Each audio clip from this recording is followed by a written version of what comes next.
bit's really hard to talk about, and it's not something I've shared a lot because it's, it feels deeply personal. It's something that isn't talked about a lot. Delivering Poppy, having her naturally, was something that she and I shared, and that has become something that I am incredibly grateful for, but I would never have been able to have been told that at the time by anybody. How is there not a place for that when we are inundated with stories of complete horror, when there are thrillers, domestic abuse, when there is... Blows my mind. When we have horror upon horror thrust upon us on television, in film, violence, and yet something that is tragic but beautiful. It gives baby lost parents this gift of infinite love that we treasure forever and that we want to honour. And you're telling us that there isn't a place on the shelves for it. Hello and welcome to a brand new episode of Happy Mum, Happy Baby, the podcast. Today's guest is an amazing author who has always really been supportive and encouraging of me ever since I became an author myself. She has just been phenomenal. Her work is incredible. The First Last Kiss is something that just reading that, I just cherish. So special. Following the stillbirth of her third child, Poppy, she took a step away from writing, and she's back. And it actually makes me emotional to think that she's back, because she's back with a story that only she could tell in the way that she has. The book is called This Wasn't Meant to Happen. Mother of 4 children.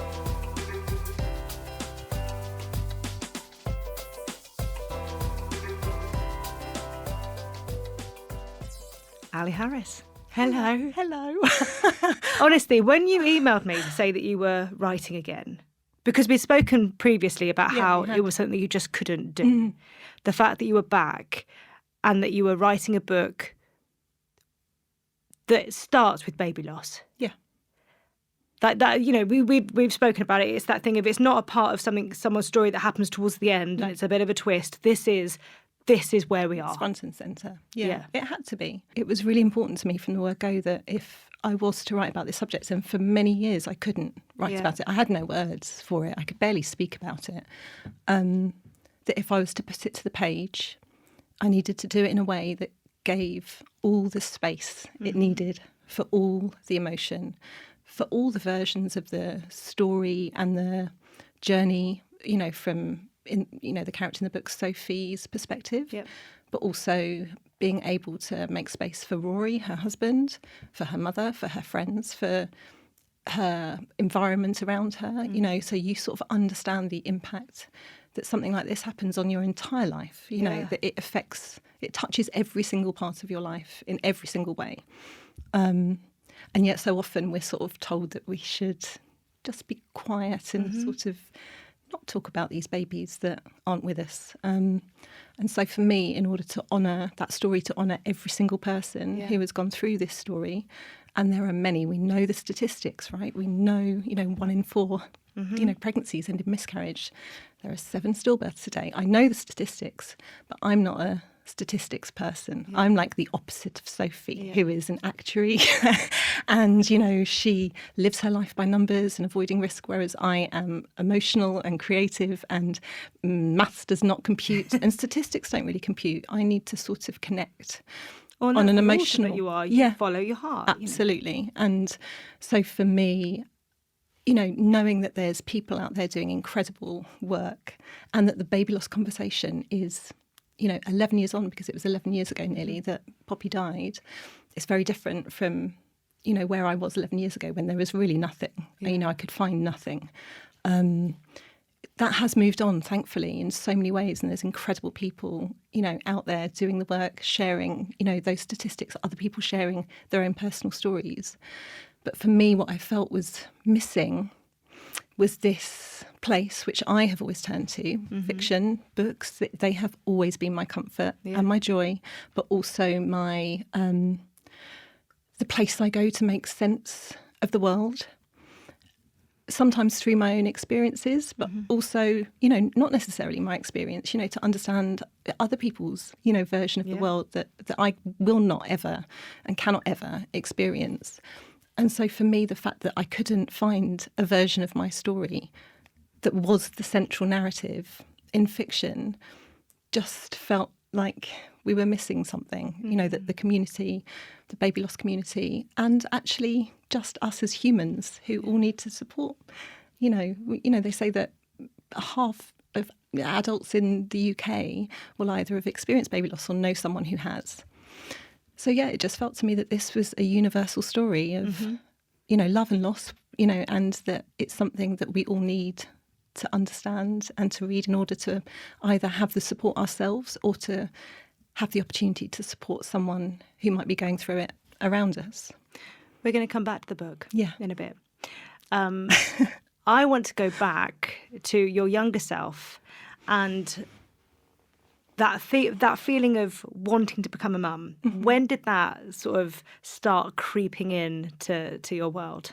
Really early. Really? Yeah. I'm one of those people that was really uncool at school and probably at work and everywhere, because I sort of made it clear that, being a mum was sort of my big dream. I had other dreams too, but that was, something that even as a little girl, it was something that I wanted. I am one of two, so I have an older sister, but she was like grown up from the age of 3. She was not a playful sister. She was quite serious and lovely, and we adored each other, but she got on with her life, and she would make games for me, but I would then not play them. Yeah, she'd be like, Anne, I'm done. And I'd be like, but you've just spent 3 hours making me a den and now you're going and leaving me and I want to play. And I think I just had this urge for this sort of busy, bustling, chaotic house full of love and full of kids. How old are the oldest two now? Oh, my goodness. My eldest has just gone off for his first day at sixth form college today. So he's 16. He'll be 17 in January. Barnaby. And then my middle girl, she is 14. Right. And my little one is 7.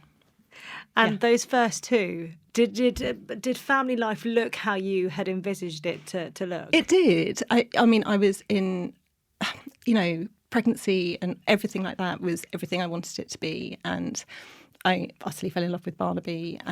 It was what I imagined. But I think, the writing books happened at the same time as well. So it was sort of more complicated than my childlike view of it. But I was so determined that I was going to be this full-time mum, but also not let go of this dream of writing a book that I'd had for quite a long time.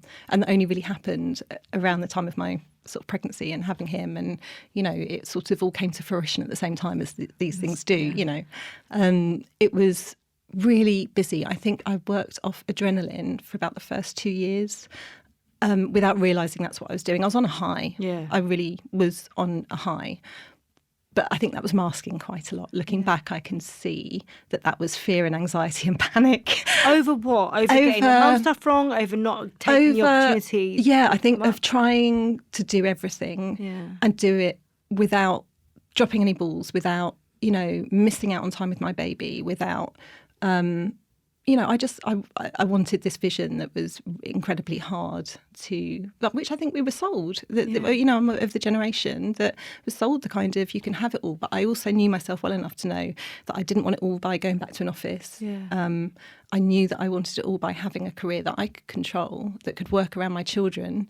So I'd always had this dream of, I used to work in magazines, and I always knew that I didn't want to be an editor. I didn't want to work my way up. I wanted to be a writer. I knew that was my box, and that was where I was really happy to stay.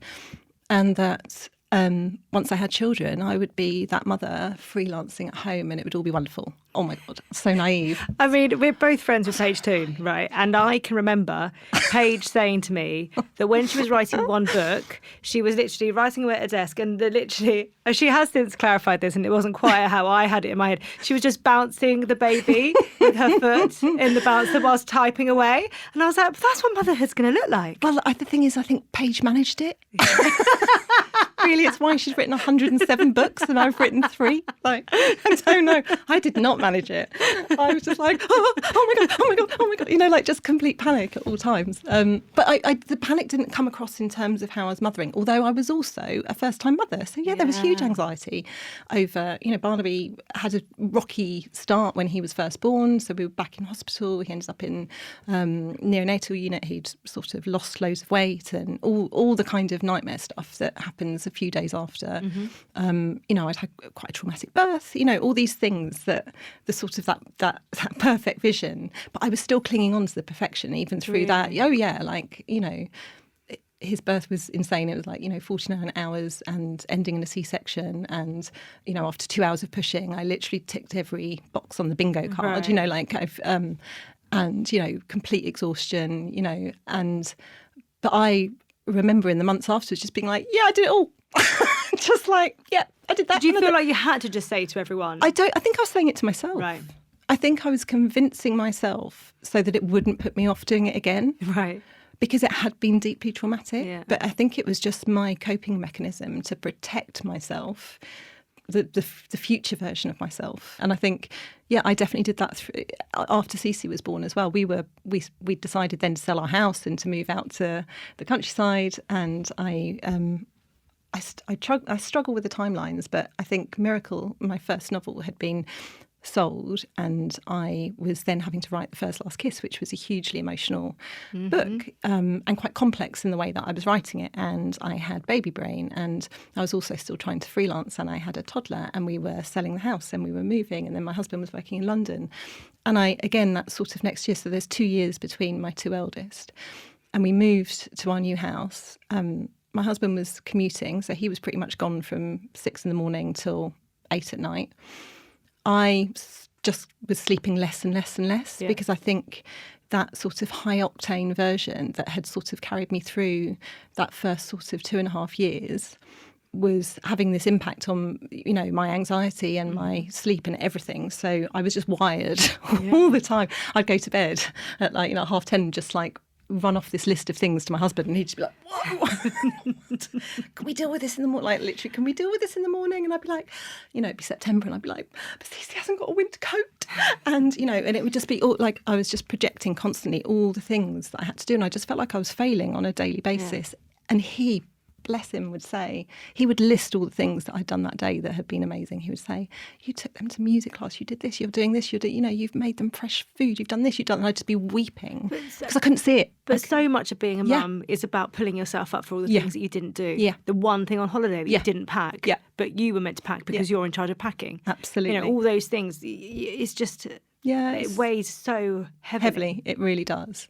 To the point where you're sort of blinded by what you haven't done rather than what a great job you are doing. Yeah. And, you stop being kind to yourself. And then when your brain isn't being kind to yourself, you're not going to go to sleep. Mm-hmm. You're just going to lie there worrying and being anxious and beating yourself up for the things that you haven't done. So that was kind of that part where the kind of crash came, and then I was promoting Miracle and trying to write the second. And I just found it all very complex, and I didn't have the energy anymore to pretend that this version that I had sort of created and this story that I believed for myself too was going to be able to carry on like that for much longer, So at what point did you sort of stop and go, oh, maybe this isn't quite working? I didn't. Because I know that we've had a great chat about boundaries and, well, this is why I was trying to help you, because I was like, I really didn't manage it. So then I had my next book contract, and I decided I wanted another baby. Yeah. Because that had always, I didn't want the books to take away this dream that had always been there before the books, that I wanted this big family. And so, I just felt like I could just crack on through and just keep going. It'd all be fine. And I was writing my third book, which turned out to be a really difficult third book. I think because I was basically struggling with anxiety and depression, but I had not kind of admitted that to myself in any way. That had not been something that I had acknowledged. I was crying a lot, and I had my head on the desk, stuck in the middle of a book that I couldn't finish, and obviously wasn't sleeping anymore. Literally, I'd go nights where I just didn't sleep at all, but still throwing massive birthday parties and Halloween parties for the village and doing all this stuff on the outside and seeing friends and, showing up in every way that I could for everybody, making the home cooked meal, everything. But the thing that was going was the sleep and my mental health. But I had didn't really have a version where I really understood that because it had never happened before. And I think it probably was a sort of prolonged postnatal depression that wasn't the sort of postnatal depression that you would put in the box of, oh, she's postnatally depressed, because I was so Well, there's something they talk about now as well with matrescence, where you are literally, it takes 10 years for your body to kind of work out what is going on. Is going on. Actually, you're in that for a long time. It's basically like a butterfly coming out of a cocoon and you are, every part of you has changed and altered, and it's about kind of learning who this new version of yourself is. And trying to recognise and kind of find a scaffolding again with which you recognise yourself and understand what your values are. I think I knew desperately that my kids had to come first, and I was really clear about that all the time, that as much as I love writing books, they are very demanding, and I was not someone that could just deliver one a year. And that was the expectation, really, that you write a book, you deliver it, you start writing another one, and that is ready. Before it's even come out. Before the next one has come out, and you're on this kind of treadmill. The issue with that third book is that I hadn't quite understood what the book was about, and it was about someone who had a history of depression and anxiety, and I had been sort of writing that without realising it into the book, but not acknowledging that's what I was doing. So I was so confused by this book. And it was also a kind of sliding doors type novel. So it was also really confusing because that's quite hard to write, two separate timelines and, stories when your brain is all over the place. And then I fell pregnant. So, for the third time, and was overjoyed, utterly overjoyed, because whatever I had been feeling and whatever I had been dealing with, and I had dealt with those feelings, I had dealt with sleep, I had gone to the doctor, I had had some CBT, so I had recognised and acknowledged enough about the journey that I'd been on so far to understand that I needed some help. But that wasn't going to stop me having another baby, because that was the dream. And so I had sort of brought myself back, I think, by sort of looking at what my priorities and my values were. What would I regret? What would I regret? Would I regret not ever writing another book, or would I regret not having another baby? And it was always the not having another baby. I somehow finished Written in the Stars and fell pregnant with Poppy, and it was magical. It was, again, I just felt like so lucky to be pregnant again. It was. Did it feel like a relief as well for it to happen at that time? And that's kind of a weight lifted. Absolutely. And I was writing my fourth book, but I had actively chosen that this was a book that was only going to bring me joy. Right. So I love musicals. Can't remember if I've told you that before, but I'm a complete musical theatre geek. Always have been. Did performing arts at university, and dreamed of being a Starlight Express one day. So I'm quite jealous of Buzz, who stole my role as the child. I decided to write a book about Broadway, and sort of set in the 1950s, part set in modern day, and went to New York to research it, went backstage. I was lucky enough to go and meet loads. It was an utter dream, and it was like the book that was going to be the thing that brought me back to absolutely loving and owning my authorship. Not these. I wanted to leave behind the tricky, very emotional books. Didn't do a very good job there, did I? And come back with something that was just fill your cup in a different way. Absolutely. And so, because there is also something, I think, every book that we write, it's also there to teach us something. Yes. And I think sometimes, I think with your third book and the book that I've been writing, I think sometimes you're just not ready to hear that lesson. No, absolutely. It takes time for it to percolate and you're also not writing for you. You are trying to write a story that is going to resonate with other people. Ultimately, I don't feel that I'm necessarily trying. I never feel like I'm trying to put my life on the page. It happens because you sort of bleed through your fingertips sometimes. You can't help it, and you're working with the sort of inner processes of your mind, and even if you've got a story that feels entirely different, there are things and storylines and themes that weave in without you sort of expecting it, because that's how books work. They are kind of uncontrollable sometimes. Absolutely. And what you think you're writing actually ends up being not what what you were writing at all. So so that was a very conscious decision, that I was going to have this baby, but this book was going to bring me joy at the same time, and it was all going to be perfect and wonderful. And that was the happy ending. It was supposed to be. How was your pregnancy with Poppy, was it different?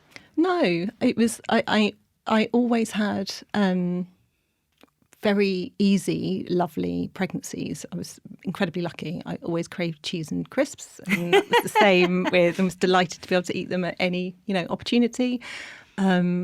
I didn't have sickness or anything like that. Tiny bit of nausea at the beginning, and that was it.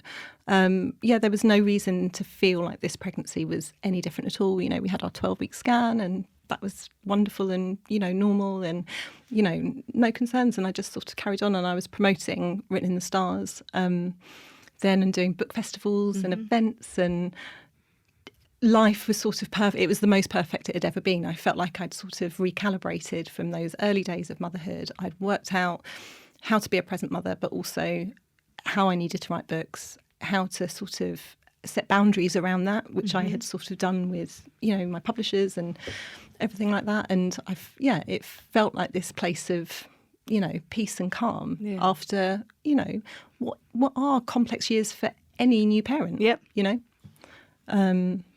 Yeah. At what point were you aware that something wasn't quite right? Not until our 20-week scan. We went for our 20-week scan, expecting everything to be completely normal. And we had, for the first time, decided we were going to find out the gender of the baby, which we'd never done with Barnaby and Cece. I think because What made you this time? Because I wanted it to be different. Yeah. And for them, I sort of wanted them to be able to connect with whether they were having a brother or sister, because they were older. Whereas there's so many people asking them, do you want a brother or sister? You can know.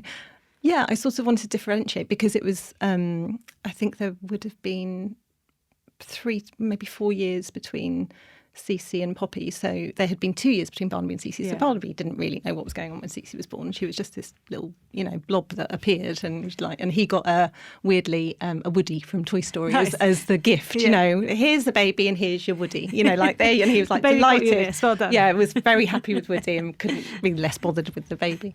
But this time it felt like they were both old enough to understand and be excited and everything. So we had decided that we were going to find the gender. So that had been the entire focus. Again, completely naive because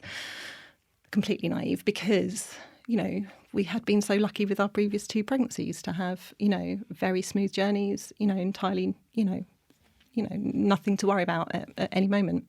So we went for our 20-week scan. It took the sonographer a long time, but I like to think that she was an incredible actress, or my naivety and my lack of, knowledge of science, or my ability to just kind of live in a dream world, meant that I did not pick up that there was a problem, or that it was taking a long time at all.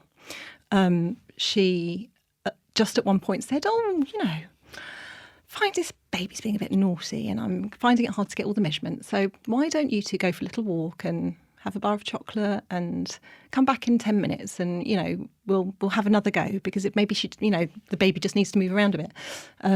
So again, I was just delighted to be told to go and eat some chocolate. Because you hear about people being great. told all the time. Yeah. So off we went, and I didn't think anything of it. But then we came back into the room, and there was someone else there. Right. And I remember thinking, okay, this is not, this isn't what I expected. And they spent some time doing some measurements, and then told us that Poppy had a hole in her heart, and that we would need to have another scan. So we were going to be referred to Great Ormond Street Hospital, and that we would get sort of notification of that quite sort of sooner rather than later. And again, naively, because coincidentally, when Cece was born, she had a hole in her heart, and that was discovered at her 24-hour checkup. Yeah, and we'd been referred to Great Ormond Street.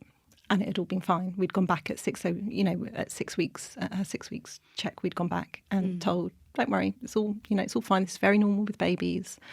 And so we left that scan knowing that, this was not, great. We also had found out that she was a girl, because they said, do you want to find out? And I said, absolutely, because I just knew that I wanted to know who this little baby was. And we sort of left in a bit of shock. But I remember saying to my husband, okay, I think it's going to be fine because this happened to Cece, and, you know, I'm aware that because it's been, you know, found in a scan that perhaps it's more serious. But what I need to do and what I want to do is do a bit of research and Google a bit to find out a bit more about it. And he Which said... is worrying in itself. Yeah. He said, don't do that, Ali. Let's not do that. Let's just wait. But I was really determined because... which is quite strange for me because generally I like to... not know, you know, facts about bad stuff. I'm kind of the person that just wants to, again, live in the dream world. But I sort of felt like I needed to have a bit of control over it. And so I did Google, but very lightly. I didn't deep dive. And everything that I was given was very positive. That, you know, ridiculous statistics, but something like 92% or something of babies that have a hole in their heart are, you know, it's absolutely fine at birth, or they can be operated in that first year of birth and they're absolutely fine and healthy, and it's, you know, blah, blah, blah. And yes, it could be markers for some other things, but I did not look into what those other things were, because that was enough to give me hope. That was enough. That was actually what I needed, was something that told me that it was going to be okay. I wasn't looking for something. You were looking for reassurance rather than anything else. Absolutely. Did you go home and tell? We did still, because I absolutely believed that, you know, it was going to be okay. So we sorted the little envelope and told them they were having a baby sister, and then what were their reactions? Oh, they were overjoyed. Really? Yeah, they were overjoyed. They were just. Yeah, lovely. Neither of them were like, oh, no, weirdly. Even Barnaby. Yeah, no, they were just overjoyed. I think because of the excitement of finding out, you know, getting to find out, I think that sort of overtook from which one it was. And all I remember about that, I think it had happened on a Friday, our scan, and we got the call on that day to say, come in on Monday. And I remember thinking, oh, that's really quick. That's kind of unusual to...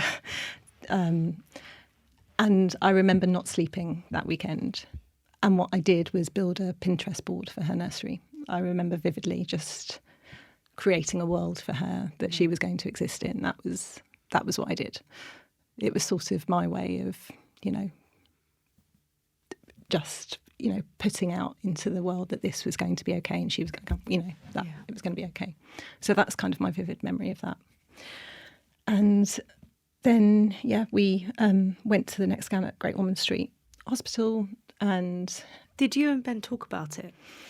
I can't remember, to be honest. It's such a long time ago. I just have that vivid memory of me sat at the computer, just slowly building this nursery, and him. I think he is much more pragmatic than I am, thankfully, because God forbid if there were two of us like me. Far more sensible and sort of driven by facts. Right. You know, and so he was worried. I know we were both worried. You know, I wasn't not worried. I was just determined that it was going to be a happy ending, you know, and that I could control that somehow. Yeah. Because I liked controlling things. You know, that was, you know, that's what I did. I controlled stories and I controlled my story, and that's what I was going to do. So, and then we went for this scan on at Great Ormond Street, and it was in that scan that they said that yes, there was this hole in the heart, but there were some other issues that they were concerned about. Other things that I don't remember them specifically saying what they were in the scan. I think that happened afterwards. We got taken to a room, but she had lots of other markers for something that we were told was a condition that I had never heard of, called Edwards syndrome. And as well as the hole in her heart, there were issues with her valves. Her fists were clenched. She had, you know, various different problems with her heart and her organs that are markers for this condition. But we weren't told that until we were sent to a room where we sat for like an hour waiting, knowing that there was something deeply wrong with our baby at this point. That we weren't kind of, you know, the naivety had gone, but we didn't know what the kind of prognosis was. And this bit's really hard to talk about, and it's not something I've shared a lot because it's, you know, it feels deeply personal, and it is is something that isn't talked about a lot, even within, how much the conversation around baby loss has grown over the last 11 years. I think part of the reason why it was so complex and confusing for me because of this, we were put in the situation that I had never heard of, it had never crossed my mind that my baby would not be born and be okay. It had never crossed my mind that, even that I might have a miscarriage or anything like that, or that something could happen after a 12-week scan or after a 20-week scan. Well, because you're constantly told that after a 12-week scan... everything's fine. Yeah. So none of that was, in my, arsenal. I just didn't have a concept of that. And then to be moved to this room and told by someone that our baby had this very, very serious genetic condition, which means that they have an extra set of genes. It's called trisomy 13, and that it is not compatible with life, and that our baby was very sick, and that we had a choice to make, that we either continue the pregnancy knowing that our baby would die at birth because the hole in her heart was so big that they wouldn't be able to operate it. The condition that she had, babies don't survive Edwards syndrome. It is not a condition that is. And we could either continue the pregnancy knowing that would happen, or we had to make a decision to stop that pregnancy then, which was, as you can imagine, completely devastating. And we just couldn't fathom it. We were sat in this room being told something that we couldn't even get our heads around. And it was... And that's really tough. Termination for medical reasons is something that's not discussed. It was that term was not used with me. I didn't hear that term for about another 4 or 5 years. Right. It that sort of language 11 years ago was not out there at all. Or I hadn't come across it, or even after it, everything happened, it was not something that I found. Mm-hmm. I had no language for that, Did they leave you in the room to talk about it? Did they tell you to go away and think about it? They gave us, we were able to go away and think about it, but what we were given was an option to have an amniocentesis to have that absolute clarification that whether, that it was Edwards syndrome. That's what they believed, from all the scans and all the measurements and everything that they'd seen with Poppy and with her little body. And what, an amniocentesis would just be that kind of full stop that would say that this is definitely what it is. And that we would have that at our local hospital. So we did decide to choose to have that amniocentesis, I think, because... I just, I think I needed it. I just needed that clarification because I think had hope. I would have had hope otherwise. I wouldn't. And then it was confirmed in that amniocentesis that that's what she had. I mean, walking out of Great Ormond Street that day, compared to how you walked in. Yeah.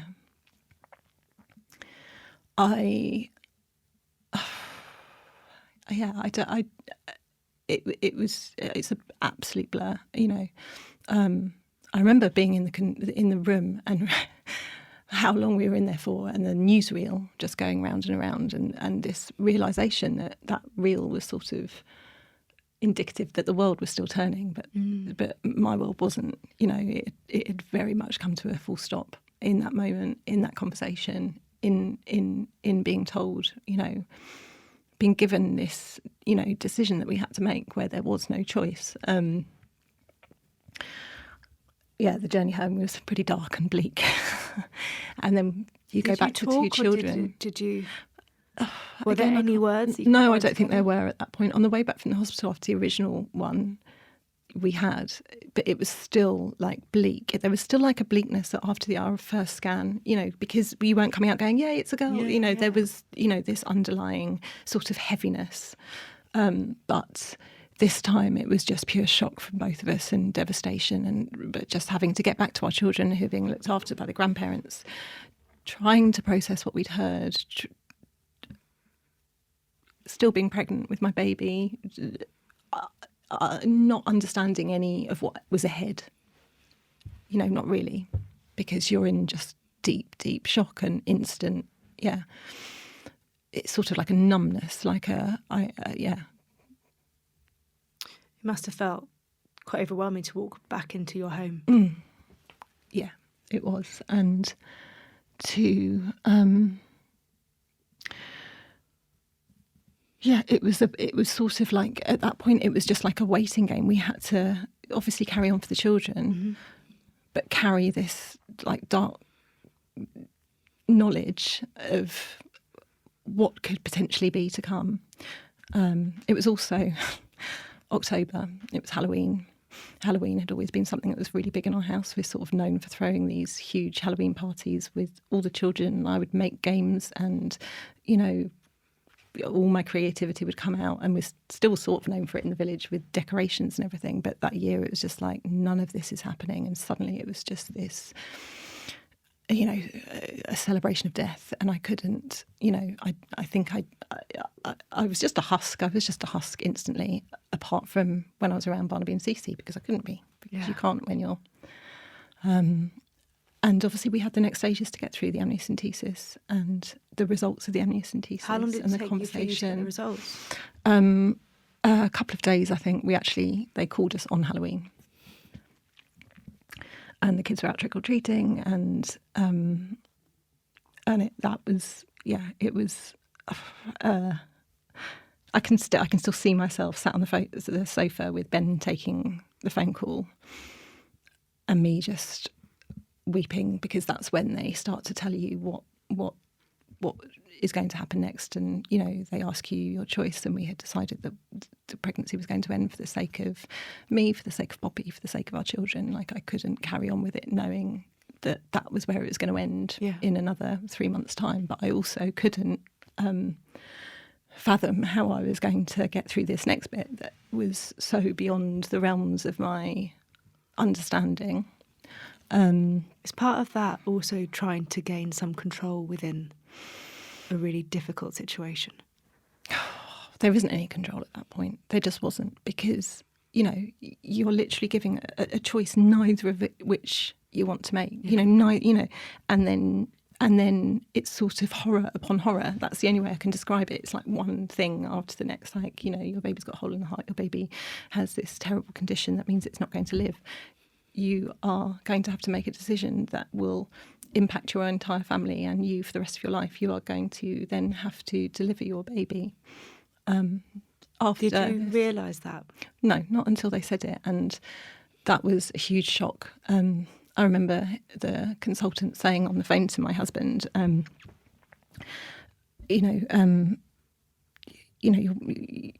your wife will have to deliver the baby. And I'd had C-sections with both Barnaby and Cece, emergency both times, pretty much. Like, Barnaby was obviously the long one.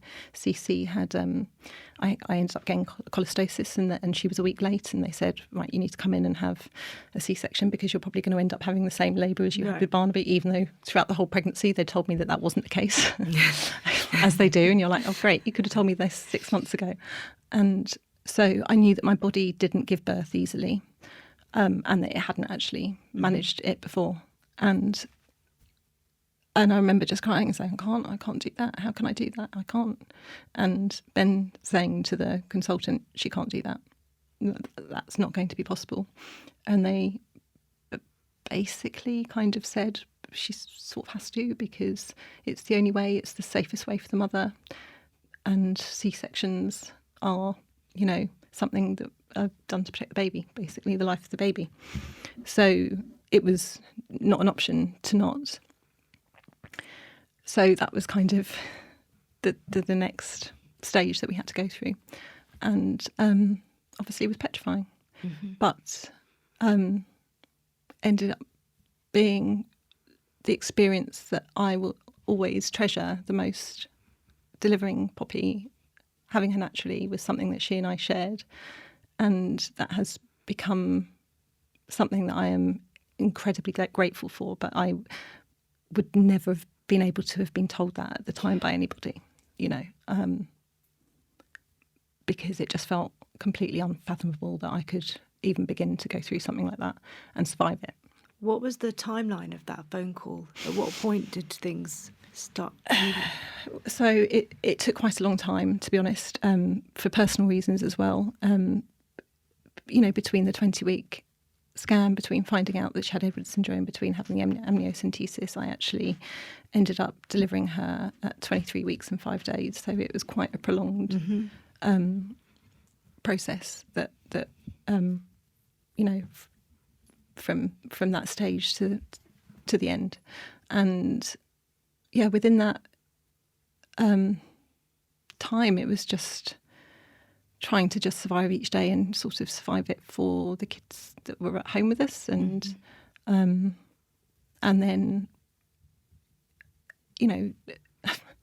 have this experience and work out how to survive the next bit. And how do you prepare to go into hospital and give birth? Well, they induce you, so you take a tablet, and then knowing that. But even that, preparing to take that step into going into hospital. I because also you don't know when it's going to happen, and I was so petrified of, would it be an incredibly long labour? Like, well, you sort of prepare in the same way. You have a hospital bag, you have everything that you just know that your baby isn't coming home. Yeah. It's quite hard. The specifics are blurry of that time. It was 11 years ago, and I think a lot of it you block out naturally. There is the kind of those days leading up were just about trying to survive it and get and not allow the two children that I had at home to see what we were going through and to pick up on what we were going through. It was all about protecting them. And I do remember that, children are so instinctive, as well, that they were also a source of great comfort, that but I remember, Cece saying to me the day that we came back actually from the 20-week scan, she told me that I had 2 hearts in my body, and I was like, what do you mean I have 2 hearts in my body? And she said, oh, yours and the baby's. And I remember just being like, oh my God, because we just, been told this news about her heart, and it was almost like she had somehow subliminally picked up on that particular thing and sort of fed it back to me in a really beautiful way, but in a really difficult way at the same time. And it just felt like there were these little threads of connection where your children sort of somehow articulate very simply how they're going to carry you through. Does that make sense? By making everything very simple. And so... Did you say anything to the children? Not until we had her. They just, how do you? You can't. They were too young, and it was only when we came home from the hospital after I delivered her that we told her. And that was instantly, as soon as we had Poppy, that was my concern. It wasn't, it was firstly, how am I meant to leave this hospital without my baby? I can't do that.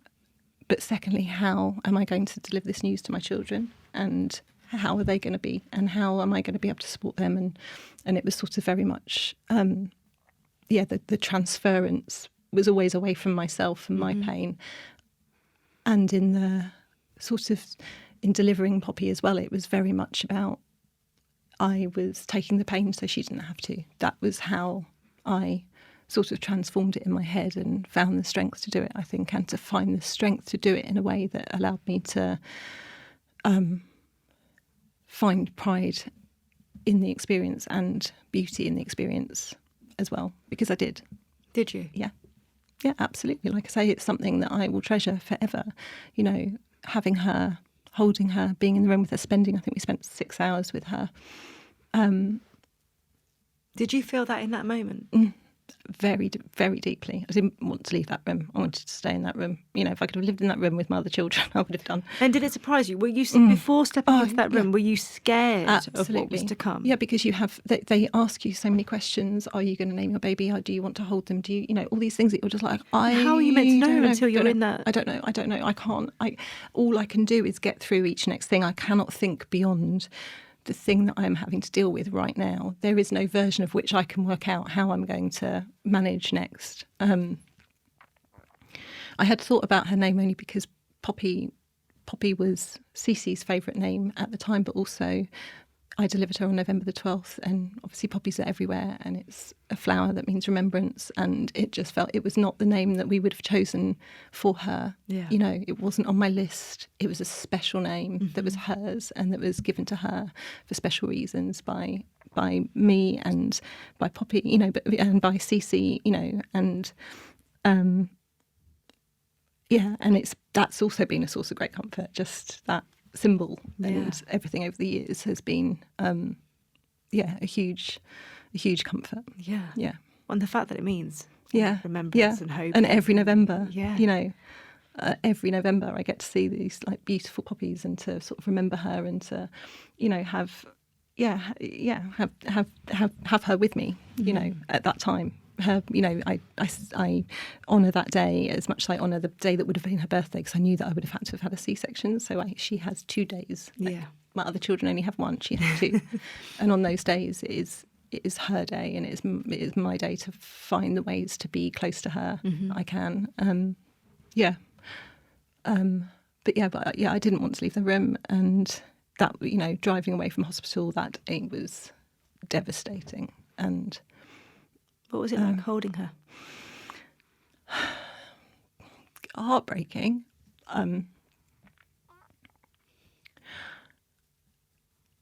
Petrifying.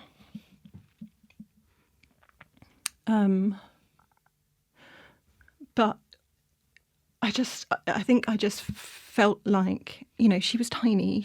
I remember feeling like I could see my other children's, you know, features in her. But she also wasn't a baby that was well. So it was, you know, it was incredibly difficult. I'm not going to pretend it was, you know, not difficult. I didn't hold her for long. It wasn't like hours of holding her. She, you know, it was our moment. You know, we had that moment as you know, the 3 of us. But then,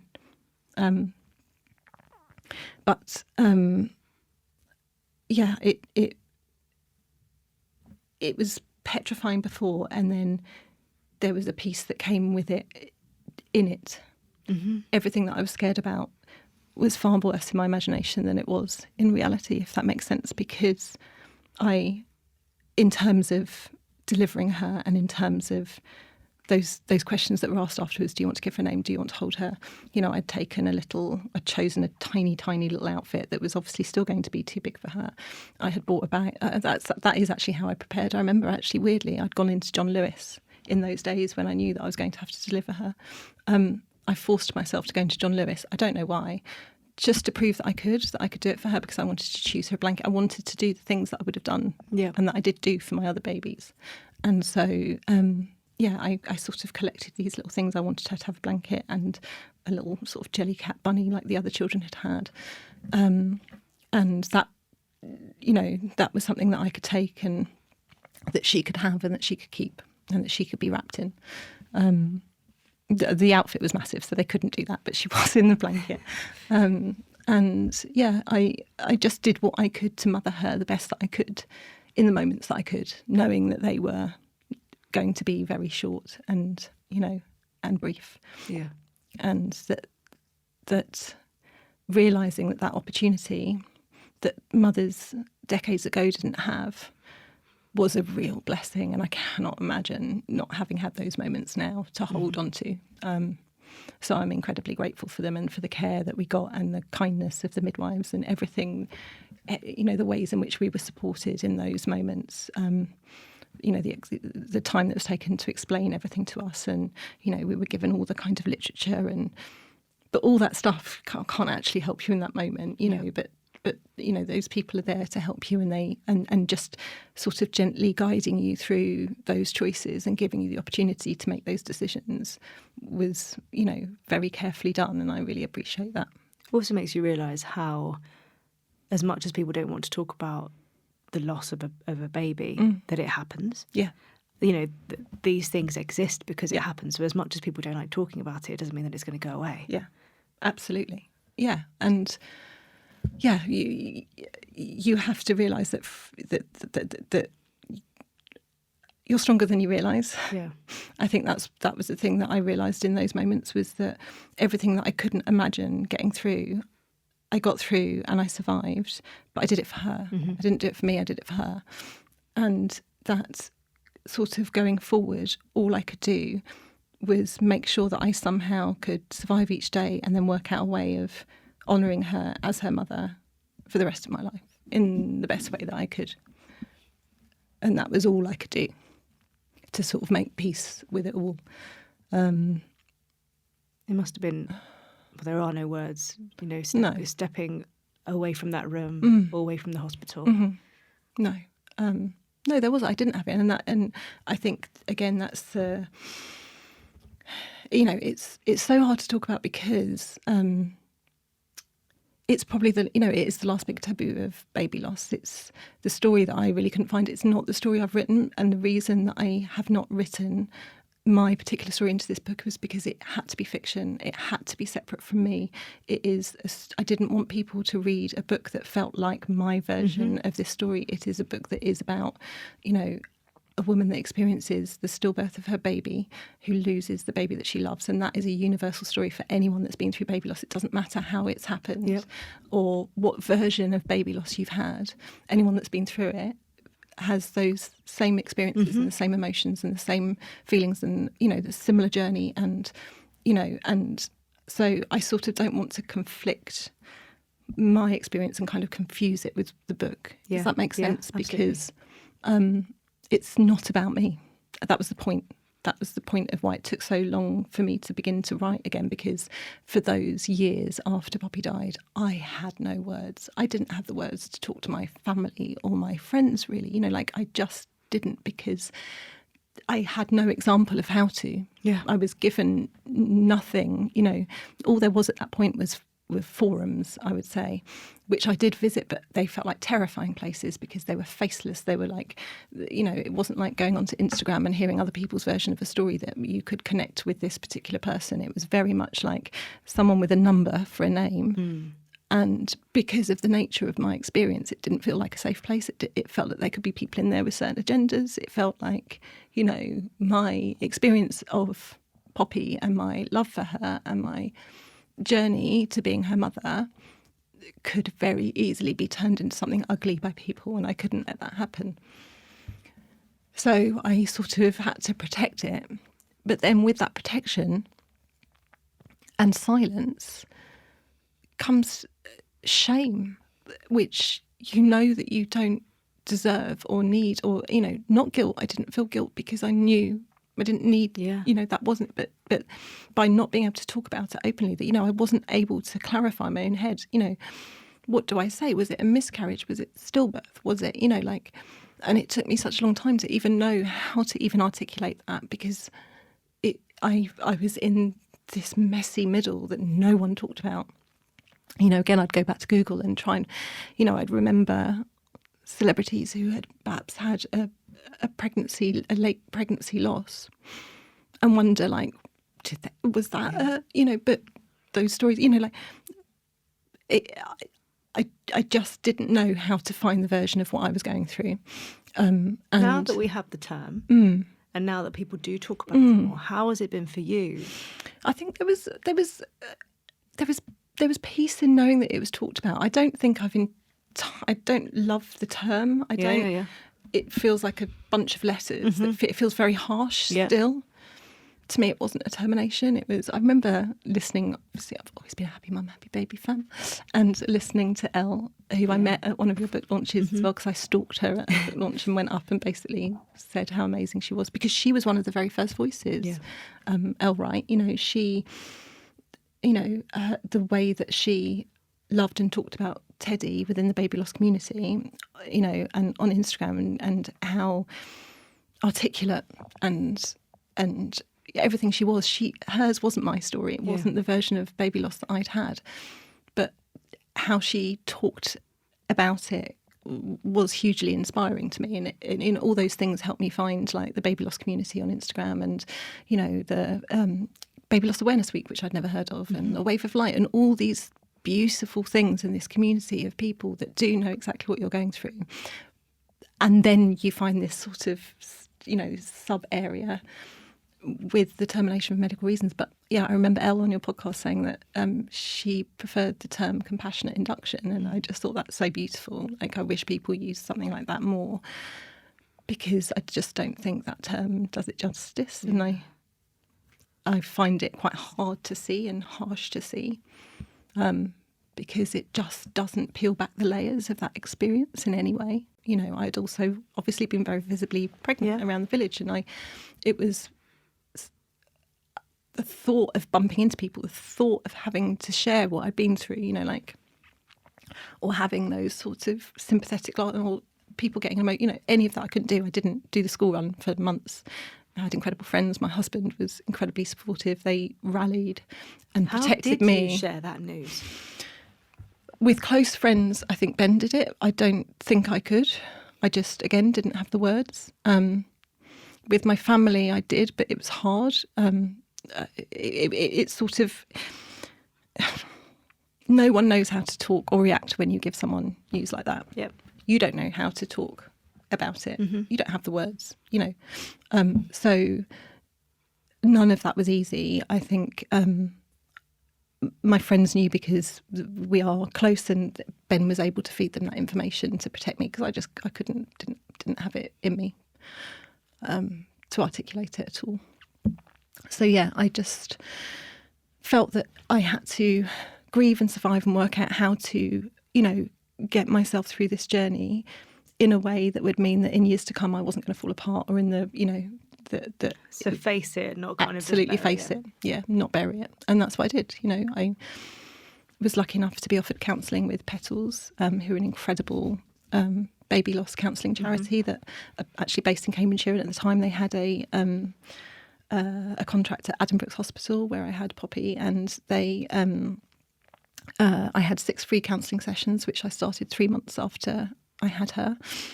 And that was sort of the beginning of my journey of learning how to talk about her, because it was an incredibly safe space where for an hour a week I was able to try and articulate everything that was in my head, because that's the other thing about grief, is it's so messy and so confusing and so all-consuming and so exhausting. And there are so many different, and, you know, with the experience that I'd had, there was so much trauma.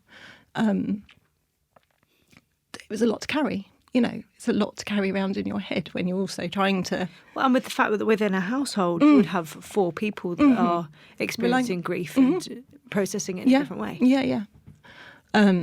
So to go and have that time was absolutely life-saving. And, you know, I am so grateful for that.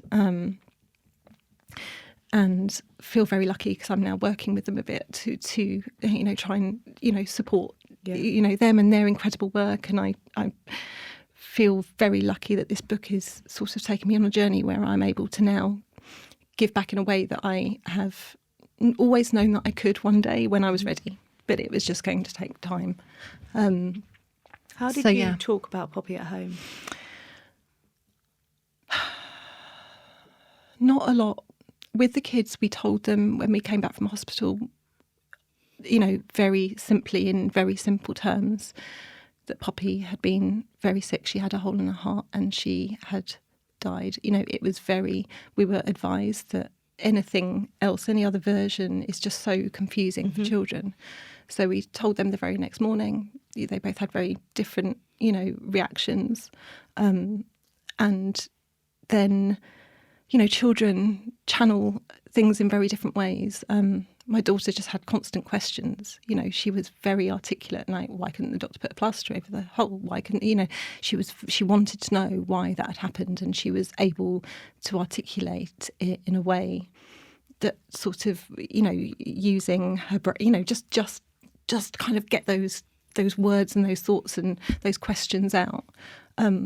Whereas I think my son struggled. He was older and he was incredibly emotional and then kind of quite introverted. So we just had to gently try and keep things as normal as possible for them. You know, I think that was our way of coping, was not to talk about it endlessly. I just think that was too much for those little brains. It wouldn't have been fair to ladle the complexity of the situation and my grief and everything else on them.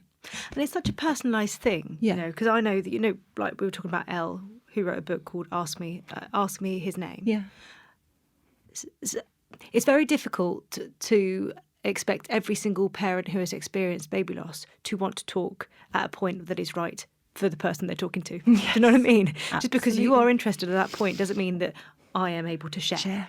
Absolutely. You know, and in the same way within a household, how do you honour that baby, honour Poppy, but at a point where everyone is comfortable, happy, and you know, and happiness is something that obviously when you're in your depths of grief isn't, it's not it's not something you're focusing on at all. But managing that for everyone so that it's not something that's going to upset everyone, but knowing that actually she's such a massive part of who you are.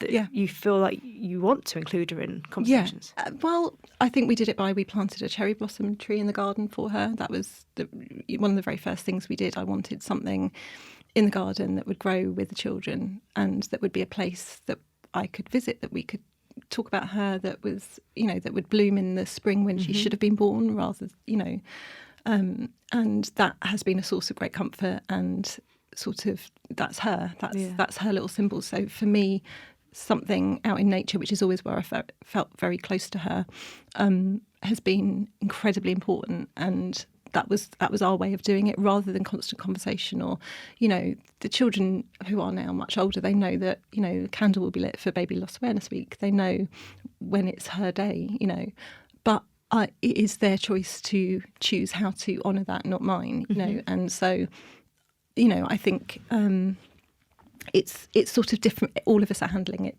or have handled it differently. Yeah. And I think, that is what is the beauty of grief, isn't it? Is this deeper understanding and deeper connection to life and the world and our place in it, and the fragility of life. By experiencing that at its absolute core depths, you are opened up to such beauty on the other side. And it's that other side that I want to show, because that's the bit that people don't see, because they're so scared of the grief. And they say, well, I know that as much as this is a book about loss, it is also a book about survival and finding that place on the other side. I could talk about this book forever in the baby loss community, but it would be an echo chamber ultimately, because, this book is for them. Yes, it's a gift for them, but it's actually for the people around them too. And for people who, may need to support someone in the future. And I think it's the sort of story I think people will be surprised how much they can gain from it. Timing is everything when it comes to writing any book. Yeah. And it was after Rex came along. Yeah. And you decided to get back to writing. In your mind, was there no doubt that your return would be a book like this? No, I mean, there was doubt that I was ever going to write anything ever again. Yeah, because I think, again, you mentioned Rex, after Poppy died, I knew desperately that I wanted to have another baby, and that was part of the confliction of my grief, was also this deep urge to still have this thing that I wanted, but knowing that it was going to be very different, because Poppy would always be there. And so my whole entire focus became about having another baby, because I knew that I couldn't do that and try and write a book or do everything else at the same time. So having him, and then it was really only when he was a year old. I'd sort of been so focused on this dream of having another baby that took 3 years. Previously I'd fallen pregnant very quickly, and it didn't happen easily with Rex because there was so much fear. I don't think, there's so much complexity around pregnancy after loss. My head wanted to tell me that I was ready, but I don't think my body was. And so it took a really long time. And when it finally happened, obviously I wanted then to very much protect the pregnancy and to make sure that there was no stress in my life, and that I was just able to focus on that. And but there was this sort of little glimmer of something. I think I had a title at some point that I just then put away. And it was when he turned 1, the sort of, I say, the kind of clouds parted, and this sort of clarity came through that I was ready, that it had been 4 years since Poppy had died. I knew that I had grieved deeply and in a way that honoured myself and her and my family, and that I had survived it, and that I had come through it, and that meant that survival would allow me to have the space to write something for other people, not for me. You wrote this without any book deal in place. Yeah. Was that really important to kind of go, I'm writing this on my timeline, I'm writing it in my way, and then afterwards kind of... And my timeline was about 3.5 years. That sounds about mine, to be honest. Yeah, I didn't want any other people's voices in my head telling me what they think this book should be. And I also didn't know if I was ever going to get to the end of it. I didn't write it thinking this is going to be a book that's published. It was the book that I needed to write for the version of me 4 years previously who knew that it wasn't out there. And it was the version, it was the book that I knew that I could write. But I didn't know if anybody wanted it, and or would want it. And, at the time, when I was sort of deep in the depths of writing it, it was COVID. And, I just kept telling, everyone just kept telling me that everyone, in the publishing industry, I knew that everyone just wanted romantasy and sexy dragons, and that's not it. Couldn't be further that there are no sexy dragons in this book. Just them for everyone. Sorry. Next one, maybe. That's got to be hard though when you pour so much into something. Yeah. And just for people to go, it's too sad. Yeah.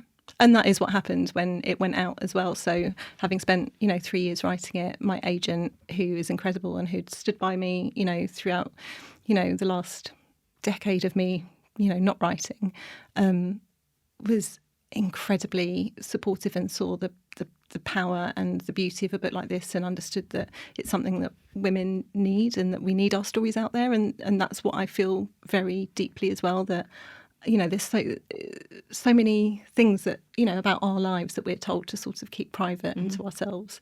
And, and that's come back to pregnancy and why you're meant to not share it, until after 12 weeks in case something happens. Well, why?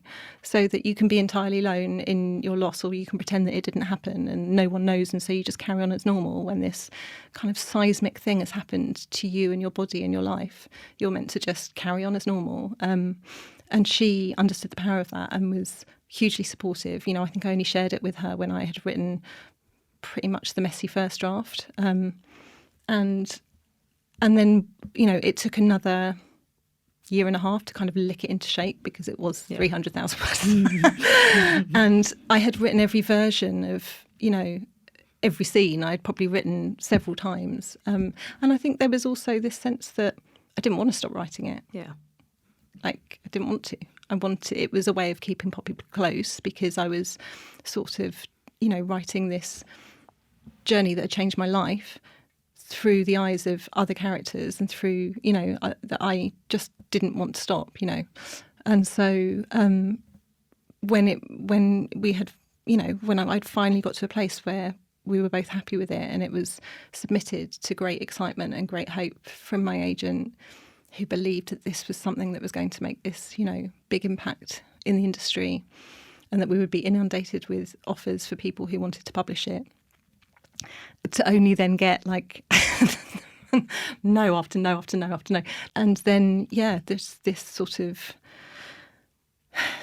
tsunami of rejections came in, that the most beautiful rejections I've ever had of a book, where it was like, this book is so powerful, we love it, we love Ali's voice, we think it's so important, but, and there was always a but, and the but was always, we think it's too sad, we don't know who it's for, we think, we don't know how to market it, we don't know.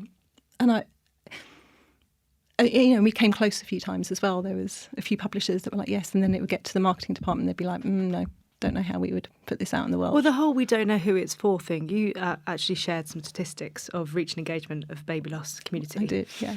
And on platforms like TikTok. So in the last 3 years, 904 million views for hashtag baby loss, 2 billion views for miscarriage, 2.5 billion for infant loss, 279.6 million views for baby loss awareness, 1.4 billion for miscarriage awareness. That actually gives me chills because I think if you've got that many people searching for a community, you have your readership right there. Yeah. You've got a collection of women who just need, they need people to talk about it, but they also need to see it in fiction because in fiction it's very different to reading it in non-fiction. Absolutely. And it filled me with fury. It was really funny because I sent out that book, and when we did send it out, it was the hardest thing actually. I was... The day that it was submitted, I was actually physically ill because I couldn't protect it anymore. I couldn't protect this from, it was sort of going out to people who were going to judge it, and I found that incredibly hard. And when the responses came through, I was so grateful for the kind words, because they were really the best, sort of loveliest things I'd ever had in my career. I was so furious that they couldn't see why these stories need to be out there. I was so furious to be told, like, no, this story shouldn't be seen. Let's put it back in the box because people don't want this. And they were saying it's, too much to who? And I was just thinking that this happens to 1 in 4 women, that we know of. We know that those statistics, don't actually tell us anything. Yeah. Because so many people, it happens behind closed doors, they don't share, they don't, go to a doctor, go to hospital, like, we know that. How can you say that something that impacts so many people is something that shouldn't be talked about, when it is done in a way that is also trying to share how to survive this, and how the people around us can help to support us through this journey? Like, how is there not a place for that when we are inundated with stories of complete horror, when there are thrillers, when there is domestic abuse, when there is blows my mind, when we have horror upon horror thrust upon us on television, in film, violence, and yet something that is tragic but beautiful, tragic but something that gives baby lost parents this gift of infinite love that we treasure forever and that we want to honour, and you're telling us that there isn't a place on the shelves for it. I was furious. And it's really funny as well, because throughout my grieving journey, the one emotion that I actively avoided at all times was anger. Really? I'm not an angry person, don't like anger, never liked it. Anyone shouts at me, I cry, don't like shouting at anybody else. Like, it's and so for me, I was going to navigate all parts of grief apart from the anger bit. And I remember even in my counselling session, Petals just being like, no, I don't feel angry. No, I'm not angry. I don't feel, and she would say, but Ali, you've been through this awful, and she would try and draw out like that was, no. And I would articulate it in a very emotionally intelligent way, that I understood that, this could happen to anybody. Why should I be angry for something that's just happened to me when I'm so lucky to have these 2 beautiful children that I've got? I can't be angry. I can be sad. I can, I can be completely confused by it. I can, I just wanted to fast forward to the place of acceptance and totally, navigate around that messy bit. And turns out the anger came out later, and it came out, because I was like, no, I know this is needed. I absolutely know, because I needed it. And anyone that I've ever spoken to, anyone that's read it has said how important it is. Yep. And it's not for me. This isn't for me. It hasn't been the book that was, my catharsis through my grief. I had done that on my own. This book is for other people out there. And I also, because you waited. I waited, yeah. I have written this from the wound, not the scar. Yeah. No, the other way around. I've written it from the scar, not the wound. Like, it is come from the place of healing, not from the place of deep grief, because that's how I could write about the deep grief and that journey from the other side, knowing that you will get there and that I can guide you there through this book, and that you will find that beauty through that book if you just pick it up. Months after all these rejections, we got this glimmer of hope from this email from my incredible editor, Charlotte, who said all the concerns, said all the wonderful things, said some of the concerns that they'd said, but didn't say but. She just said, but this book needs to be out there, and I'm going to work out those problems. I'm going to work out how, we are going to work out the way to package this, because people need to read this book.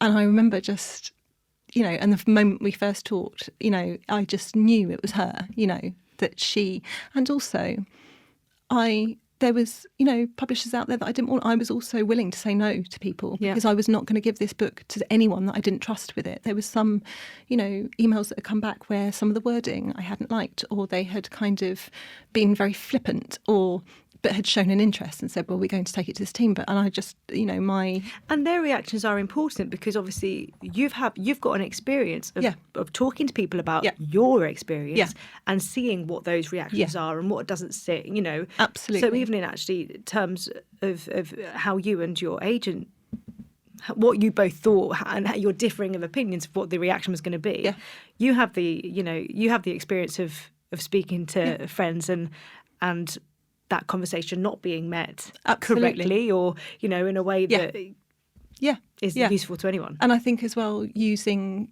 your instinct. And I think as well for me, when I wrote this book out of contract, not knowing it was going to be published, I didn't need it to be published for me. I had stepped away from my career a long time ago. This wasn't about coming back with some big shiny book deal. It was about, I believe this book is needed for other people. And if, and I would have self-published it had that email not come through.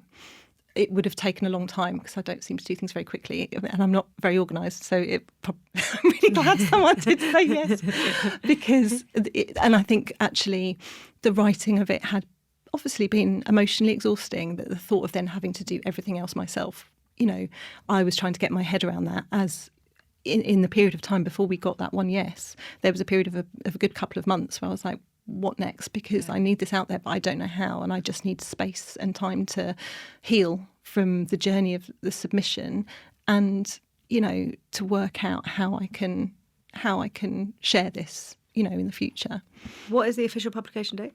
The 11th of September, so a week today. A week today. Yeah. So by the time this goes out, it's actually out in 2 days. Yes. Yeah. So if you are really wanting to read this and you can't get your hands on it, and Amazon, it's not there. And it is on Amazon. Oh, yeah. If it's sold out. Oh, thank God. There is a Kindle. Thought of that, Giovanna. There is Kindle.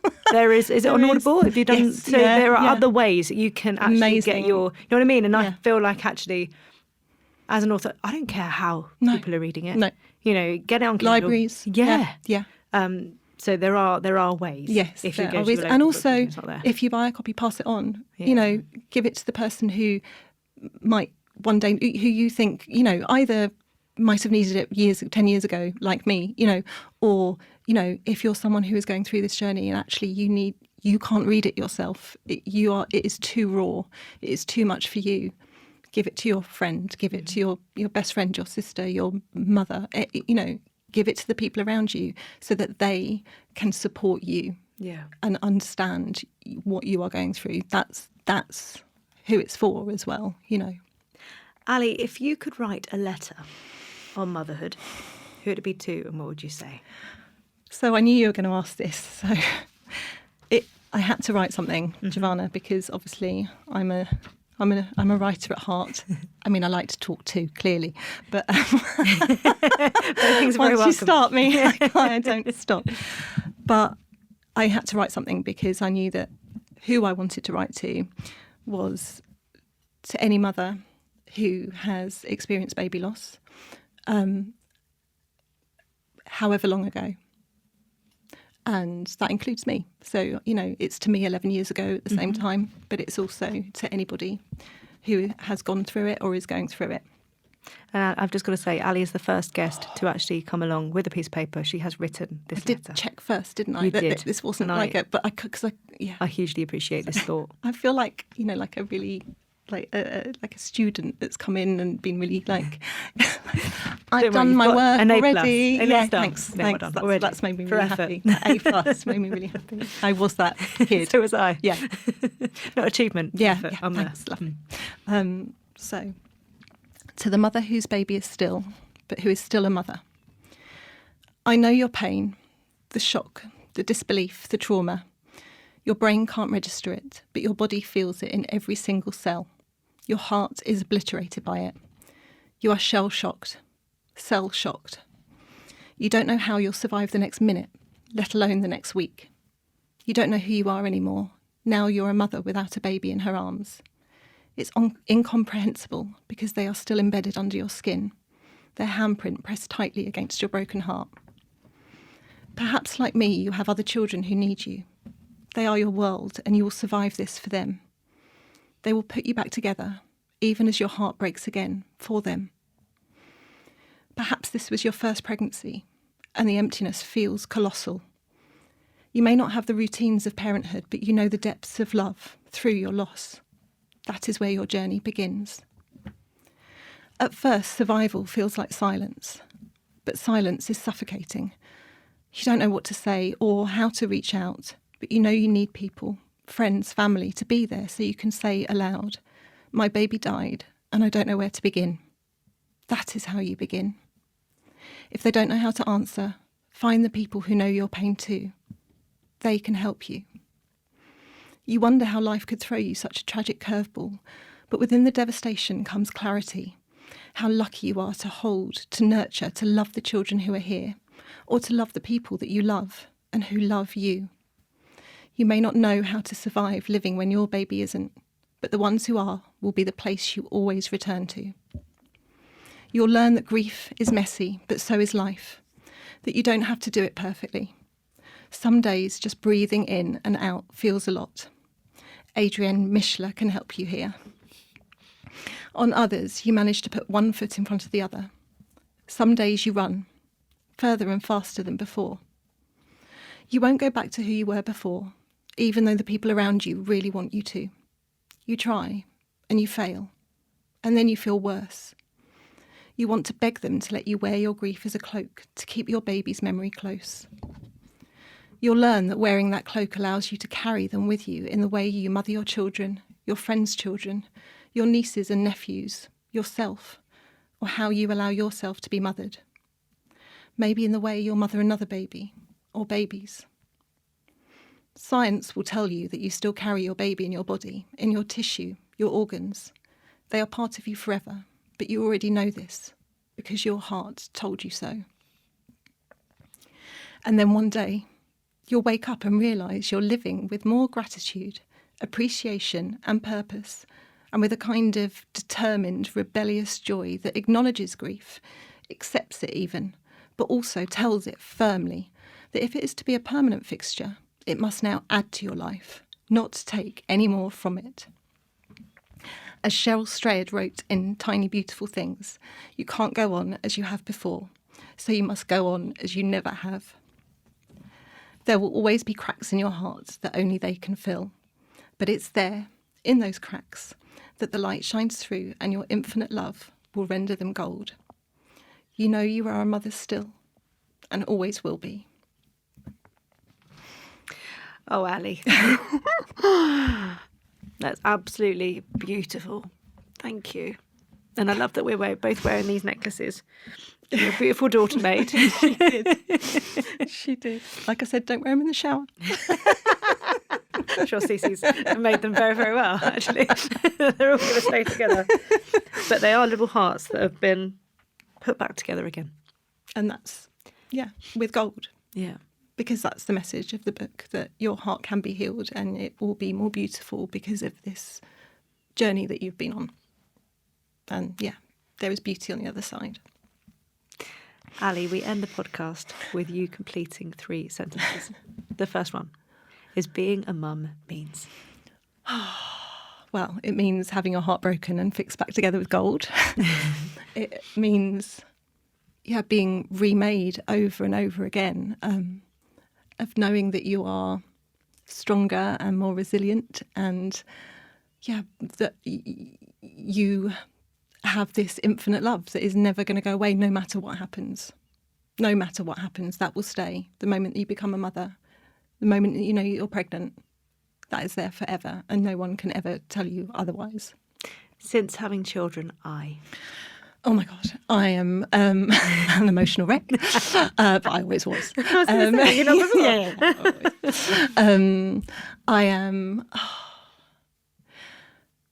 I'm whole, I think. I'm whole, and I am aware of the fragility of life and how lucky we all are to be here, and to have the privilege of motherhood and loving other people in whatever way we choose to mother him. And mothering comes in all those different forms. Yeah. And finally, I'm happy when... Well, I was thinking about this. It used to be back in the day when my family were all together, snuggled in bed in the morning, cup of tea. We always had this ritual that we wouldn't get out of bed before we'd had a cup of tea, and we somehow trained our children to read books in bed, like with us. We would read to them. I don't know how. But my children are much older than that. So I have, 16-year-old, a 14-year-old and a 7-year-old, and they all require very different things. So nowadays it's actually about those one-on-one moments with them and really making space for each one of them. And so recently I climbed a 2,000-foot cliff with my 16-year-old in Norway. I mean, basically, right now you're doing anything to be able to spend time with him. Just like whatever. He led the way. He was like amazing. And it really, it was like, what can I do? I need to like push myself to, and I wouldn't have done it for anybody else, only him. And it was it was so lovely because it sort of felt like he was leading me on this like rocky terrain in this like crazy cliff in Norway. And that's kind of what he did with me in motherhood too. You know, like he was my first. And then my daughter, like Taylor Swift, Eras Tour last year. I remember that forever. I cried so much. I looked at her and saw her love and her joy and those moments that are the big moments. Yeah. But just hanging out with her. And then with Rex, oh my God, he is a bundle of joy and craziness. But yeah, I'm happy when I'm on the beach with him and I'm making a massive shark with a open mouth out of sand and he's sticking his head in it. And we've spent 2 hours doing it together. That's like pure happiness. I love that. Ali, thank you so much. I'm going to be thinking of you next week when the book is published and, you know, goes out into the world. And just thank you for your utter kindness and compassion and generosity in having me on, and how amazing you were when you read this book so early and reached out and told me how you felt about it so early. You treated my heart with such kindness and I'm so grateful. So thank you for having me and for everything you do. It's been a pleasure. Thank you so, so much.